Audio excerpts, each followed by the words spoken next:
Welcome to my December 2022 webinar, last one, of course, for the year of 2022. I've had a lot of fun this year and kind of exciting to wrap it up with a topic that I've been wrestling with for quite a long time. And I find it a little complicated, but maybe that's just me.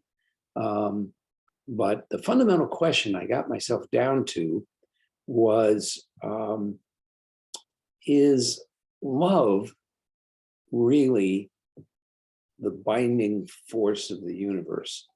We hear so many wonderful things attributed to love without actually really saying what that love is. We can say some of the effects of it, but what is love? And that's not actually what I'm going to talk about tonight, but it relates to that question. Does love bind the universe together? Or is there something even beyond that, that is the wholeness of experience, the wholeness or totality of creation that we can touch, and that when we are in love, we may touch that a little bit more intimately, but perhaps that's not the bottom line. And so now I'm going to think for a moment, because that was really what I was trying to get at when I put this webinar together. And now I have to choose between two ways that I thought I would start the webinar. And so I think we'll just start with the one I have up here on the screen.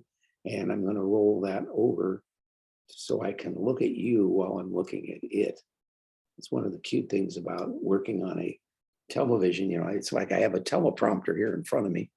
And I'm glad I do, because I find all of this challenging to express, and I hope it comes across clearly enough tonight so that all of you can enjoy the presentation and really feel like you've got something not just interesting, but actually profound, something that actually really moves you to reconsider how you approach the world, approach your life, and what you're looking for in life and in your growth and your evolution.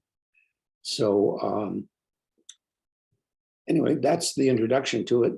The title of this was, I'm Not a Succulent. And so I thought I'd better start out by defining what a succulent actually is. When I say succulent, I mean succulent cactus. If you think about those little critters, many of the species are actually kind of like a colony, is that each, I'm going to call them leaves, I think they have their own name, but each unit of it is really capable of being a separate organism. And if it breaks off, it'll try to take root. And if it succeeds, it'll create a new plant, which is a real handy way of reproducing. And it's quite a fascinating process. And what's fascinating to me about that is that people aren't really like that. You can't really just uproot people and isolate them, keep them separate from others, and then plant them somewhere and have them thrive. And that's a big problem with being human, if you will. Particularly in this recent times, we've had so many immigrants and migrants and displaced people by virtue of wars and famine and drought. It's been a really tough time, and there are a lot of people traveling or now living, many of them in refugee camps, where it isn't much of a life, and there isn't much of a future, if just from within the system. The future is quite up in the air, and we just have to wonder whether they're ever going to be able to reroute, put down roots somewhere other than where they came from. Some of them hopefully will get to go back to their homes or home countries, but many of them don't want to because of the political, religious, and social situations that exist in their countries. So it can be very, very difficult.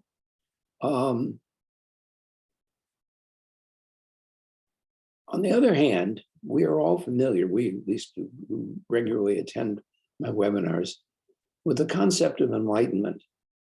And I'll just introduce the idea that really only enlightened people can be uprooted, live independently. It's part of some of the traditions is to just go off into the world and find a place where you can be all by yourself, typically up in the mountains somewhere, but tucked away somewhere where you are not under the influence of society, not under the influence of what people expect and what a society expects, and participating in an economy that involves, of course, many individuals and institutions, and just living all by yourself, completely self-sufficient, taking care of your own food needs, clothing, anything else you might need.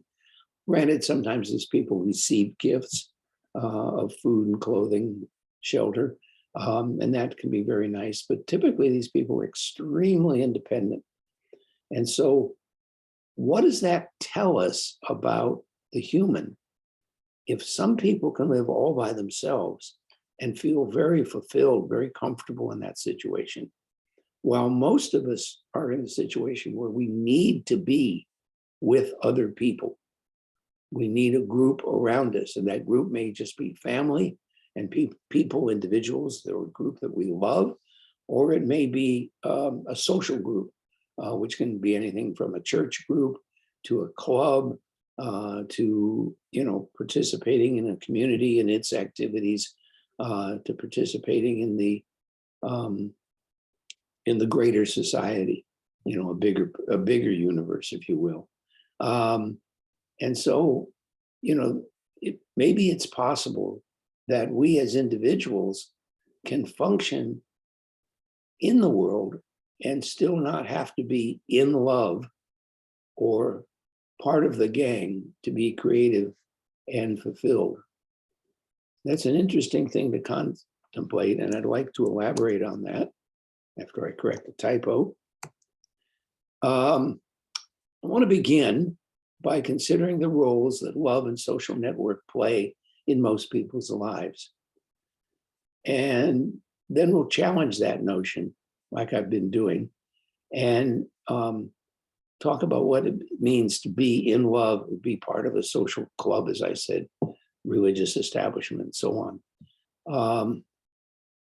And then finally, we'll look at consciousness. Now I've reached a fork in the road here as to how to present. So I'm just going to pick a fork, a tine, and that's what they're called on forks, and just see where it will go. We live in a world that talks a great deal about love, extols the virtues of love, the fact that most of us, even if we're very hesitant to be in love, we may be afraid of getting hurt or rejected or whatever. Rejection, of course, makes us hurt too. If we live in a world that extols love, and so when we find ourselves not fully in love, which is where most people seem to be, then we feel uncomfortable. And so sadly, most people are not really fulfilled. They're really quite, to varying degrees, uncomfortable with their life situation. And they do all kinds of things to overcome that. And oftentimes in the history of the world have taken very dogmatic positions with regard to love and loving and belonging to a group. Particularly religious organizations have often been very, very strict or very tight in spelling out what it is that's required of an individual to be part of the group. And I won't name any particular religious groups because it's actually kind of true of all of them. And there's a great deal of judgment that goes on and a great deal of pressure, social pressure, that's applied to people to get them to conform. And so even though we seek love and we do things that theoretically would bring us love and bring us belonging, and I'm kind of lumping those two things together, though they're actually quite different, but loving and belonging to a group accomplish much of the same thing within us, which is to make us feel okay I'm okay because I belong. I'm okay because I'm in love. And if we want to move at all, want to grow, then we have to let go of some of that attachment to love or to belonging. And that, again, can make us very uncomfortable, and a great deal of judgment may be heaped upon us. Any of you who've tried to get away from a family that does not like the path that you've chosen, or that's been chosen for you, if you want to think of it that way, know how difficult it can be to try to move out of a particular style of functioning within a relationship or within a group. And that was just a funny way of saying, that we try to be our own person, and may find it very difficult to do that because of the pressure that's put upon us. So I'm going to switch sets of notes here. It's been a while. I've never done it quite this way. So most people are not succulents. You can't just pick people up, isolate them, and then later plant them somewhere. It doesn't work that way. We need our relationships. We need to be part of a society. But what if believing in loving and believing in belonging give us a false notion of our humanity? When I say that, I mean that we're defining ourselves by our relationships, by our participation in groups. And when we do that, we get a false notion of the way the world functions. And that's because we're inside of it. All the academic disciplines in the social sciences are founded on what I would regard as incorrect notions and operate on the basis of theories that simply aren't true, or at least are woefully incomplete and superficial. What if that were the situation?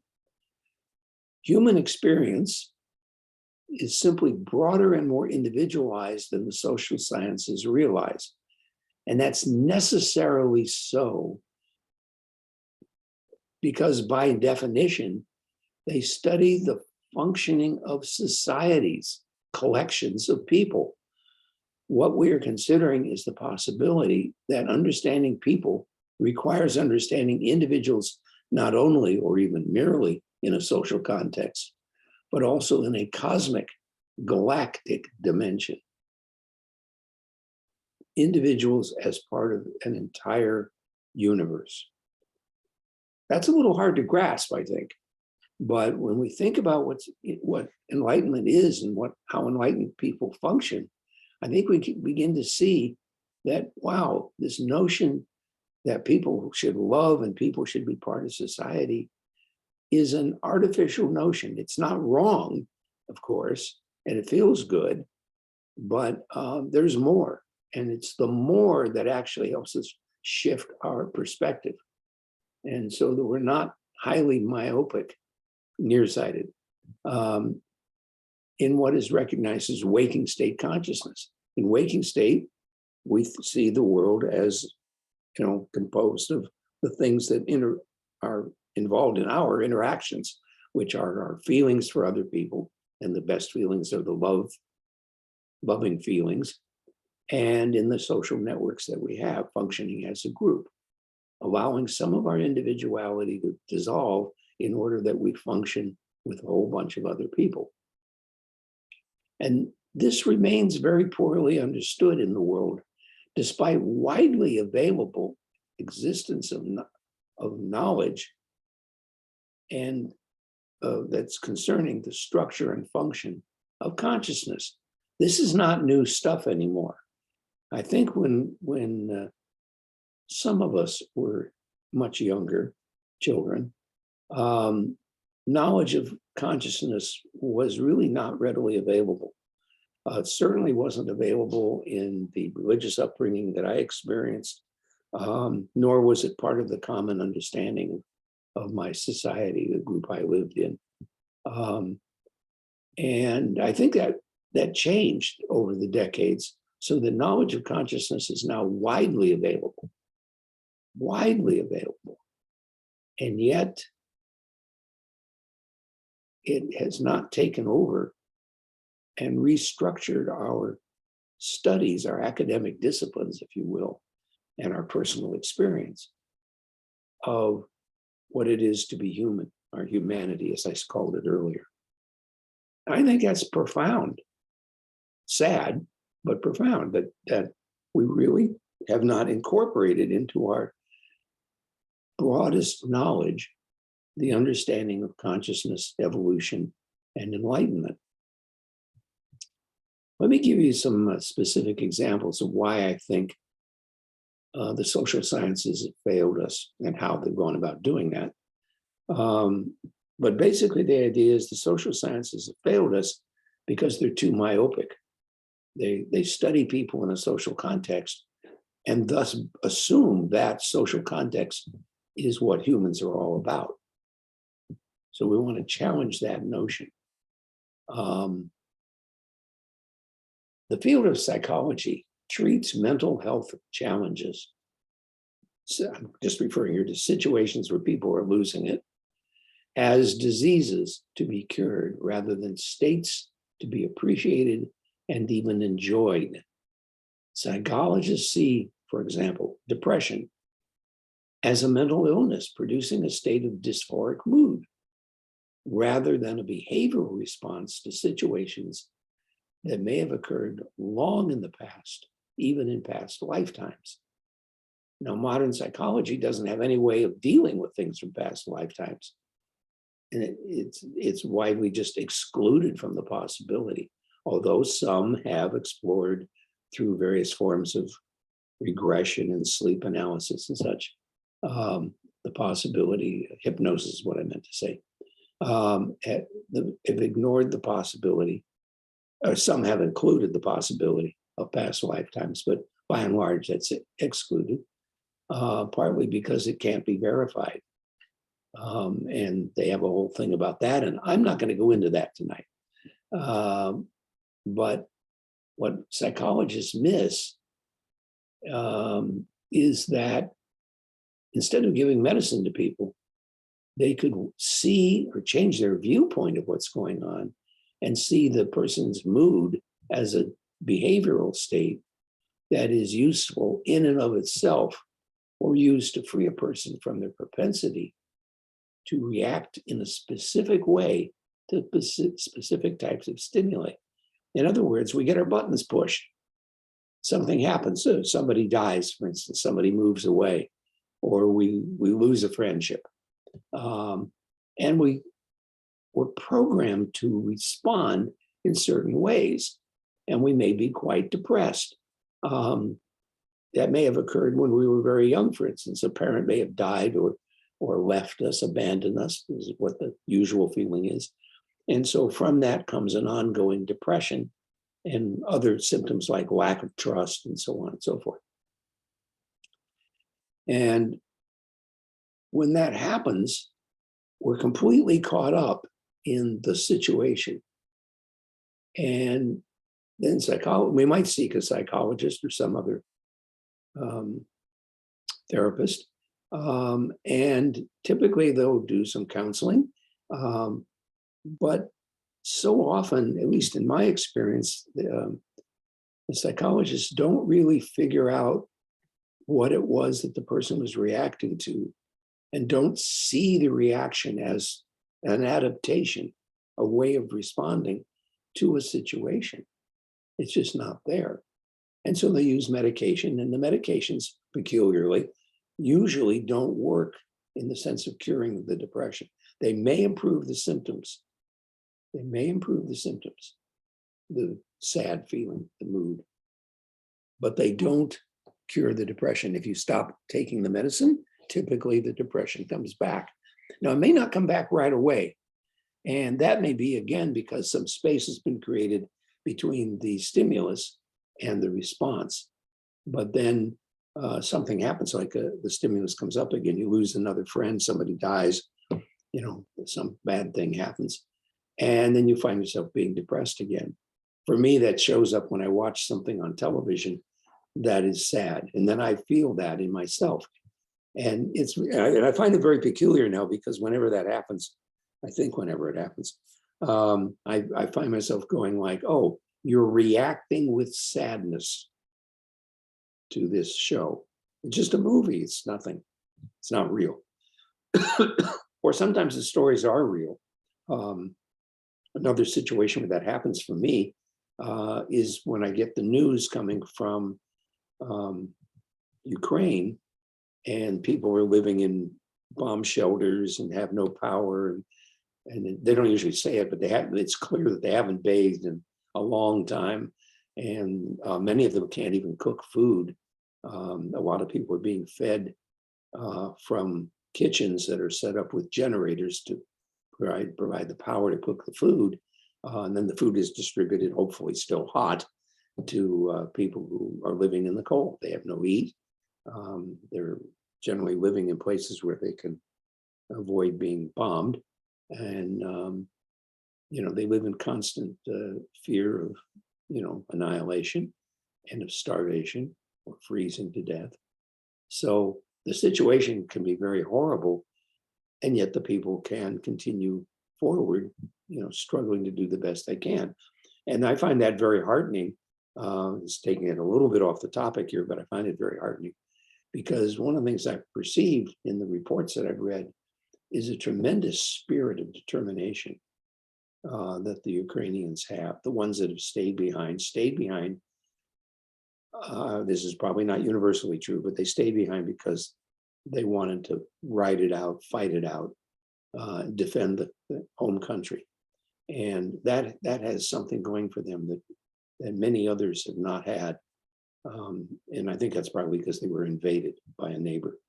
And so, their will to fight back and to overcome incredible hardships that will is so strong. It's really amazing. So this webinar might all have been called August Rush. And the reason I call it is that in the movie August Rush, which came out quite a number of years ago, one of the central themes is there's music all around us. And August Rush, I'll just remind you, is a boy about 10, I think, or 12, he may be 12, who is technically an orphan, and he's living in an orphanage. He has no known parents, and yet he has this belief unshakable belief that two things.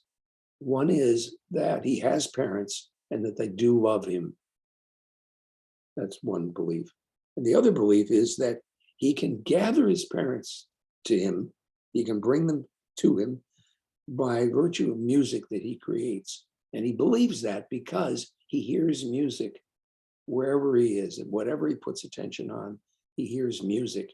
And in hearing the music, he believes that his parents also hear the music. And so when they hear his music, they will recognize it as themselves, and they will come to see where that music is coming from and find him. And it's a wonderful story. It's a very powerful belief. But when we were talking, now to take that back to what we were talking about, most people function in a very mechanical world.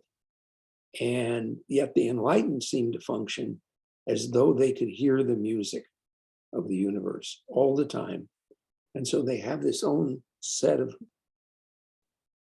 space. They have their own space in which they operate. And you see that in Forrest Gump in the movie. Forrest, he's tormented, attempted to be tormented by bullies and people trying to take advantage of him.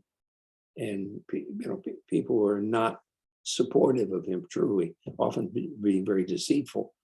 And Forrest just lets it go by. He just doesn't even care. He knows what he wants. He wants to find his parents, and he knows that the way to do that is through music. And so he learns to pick up sounds and begin to put them together and to create a piece of music that he feels will bring his parents to him. And it's called Forest's Rhapsody.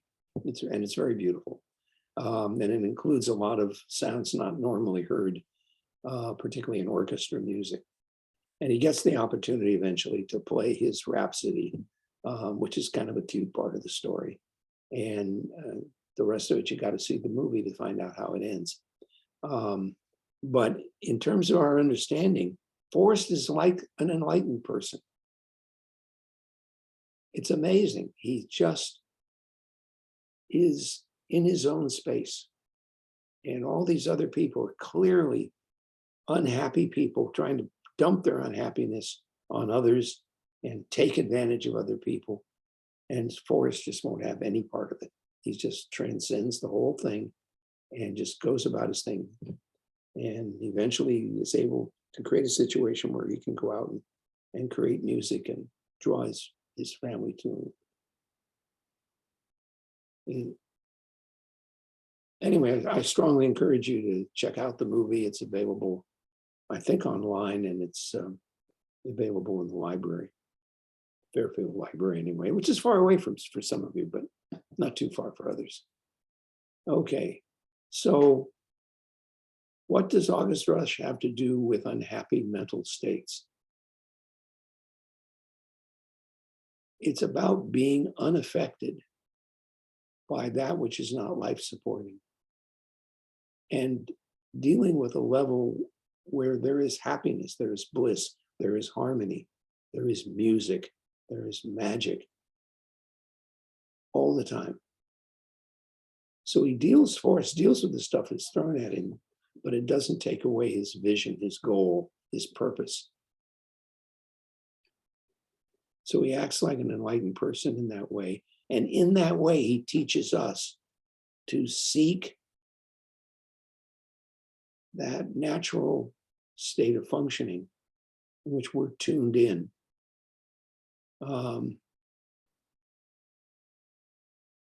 Forrest is tuned in. But one of the key points in the movie is that anyone can tune in. And that's a wild idea. That's a wild idea.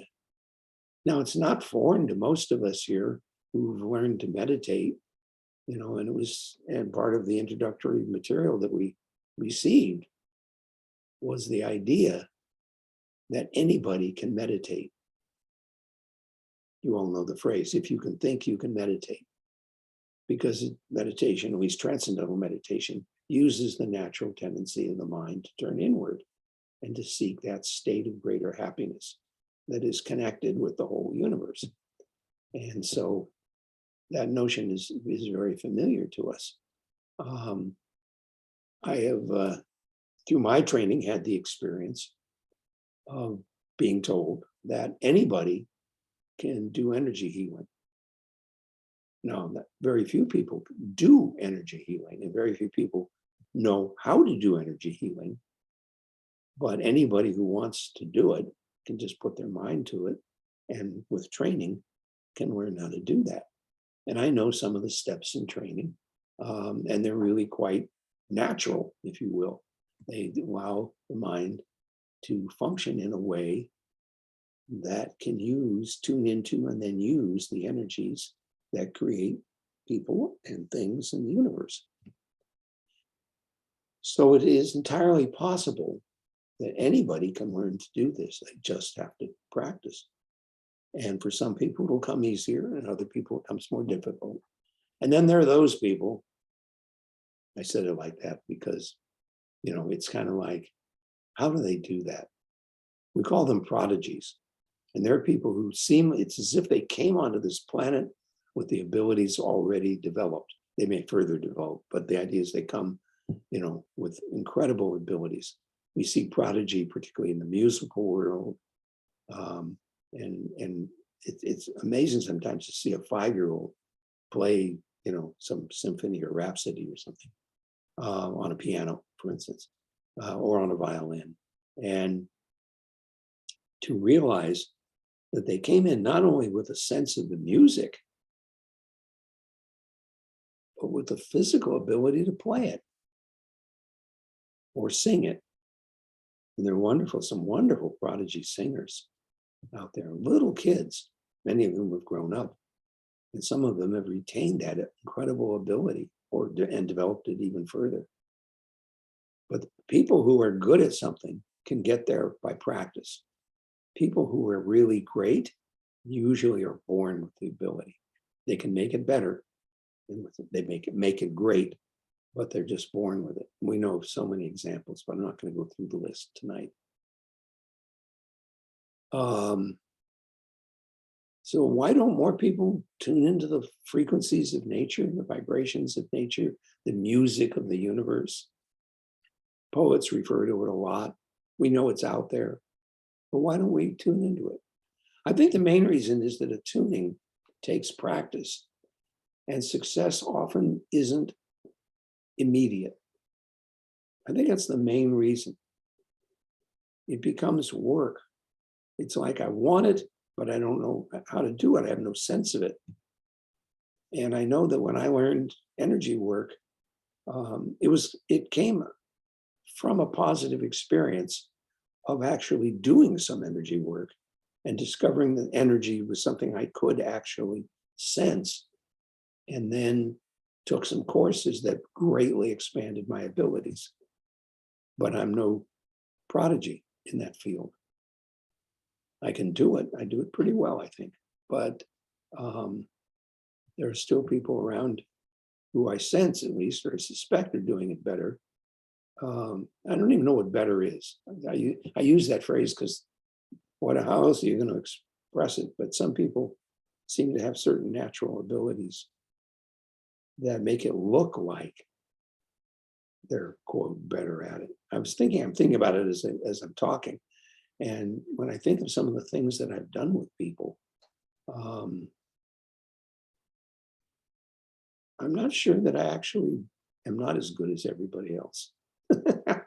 That's that may not sound socially polite, but yeah, I've done all kinds of things like psychosurgery. And I don't do that sort of thing a lot, but I can. It's mostly I just don't get called upon to do it. But anyway, some of the things, are really quite remarkable. So I think I'll leave it at that for tonight, and we'll move on to the group clearing session, in which we're going to explore how to do this, how to tune in and use those frequencies of the universe to create happiness in our lives. So I'll invite anyone who has any question to put it in the Q&A or in the chat.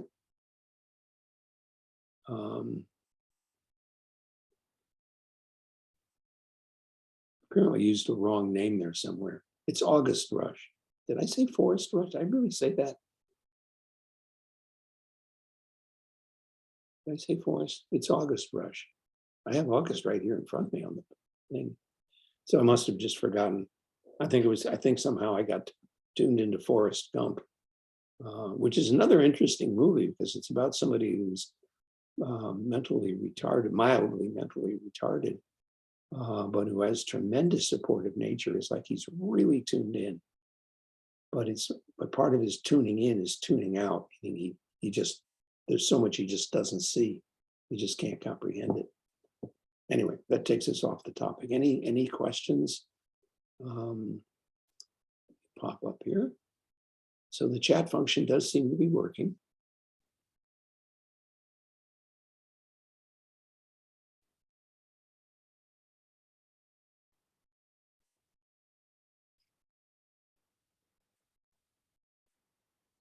And I'm not seeing anything come up or hands raised or anything.